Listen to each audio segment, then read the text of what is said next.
Pemirsa, Presiden Joko Widodo mengeluhkan data anggaran belanja pemerintah tahun 2023, baik APBN maupun APBD, yang dinilai tidak optimal dan tidak proporsional.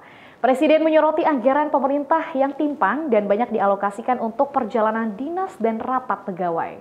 Dalam sambutannya di rapat koordinasi pengawasan internal tahun 2023 yang bertempat di kantor Badan Pengawasan Keuangan dan Pembangunan pada 14 Juni 2023 lalu, Jokowi menyebut bahwa alokasi dan pengeluaran anggaran yang masih keliru dan tidak sesuai dengan prioritas kebutuhan program yang dituju.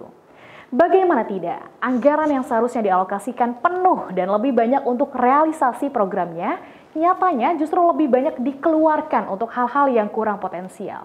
Hal ini pun disentil Jokowi ketika membaca data penganggaran untuk program stunting sebesar 10 miliar rupiah. Namun ketika dilihat rincian datanya, 3 miliar untuk perjalanan dinas, 3 miliar untuk agenda rapat, penguatan pengembangan 2 miliar, dan sisanya untuk alokasi program tersebut. Jokowi menegaskan dan meminta agar seluruh program difokuskan pada hasil, ketimbang prosedur yang molor dan tidak jelas.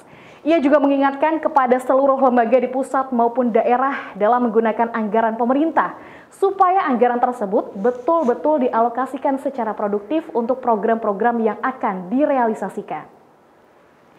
Pemirsa, jika kita buka datanya, pemirsa, menurut laporan dari Kementerian Keuangan, data pendapatan negara ada di angka 2.463 triliun. Sedangkan data belanja negara ada di angka 3.061,2 triliun. Yang mana ini terjadi defisit anggaran sebesar 3% dari PDB. Dan selanjutnya di tahun ini pemerintah menganggarkan sebesar 814,7 triliun rupiah untuk transfer ke daerah, namun pengeluaran yang compang-camping pun rupanya terjadi dalam alokasi penganggaran di daerah. Inilah yang kemudian disoroti oleh Presiden Jokowi, yang ketar-ketir jika alokasi dana yang disediakan tidak betul-betul digunakan untuk prioritas program kerja.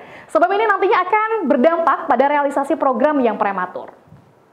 Merujuk pada data negara yang dihimpun menurut laporan IMF, saat ini sudah sebanyak 96 negara yang melakukan peminjaman dana ke IMF. Jokowi menilai tinggi dan banyaknya negara-negara yang kini bergantung dengan IMF menunjukkan situasi ekonomi global berada di situasi yang sulit.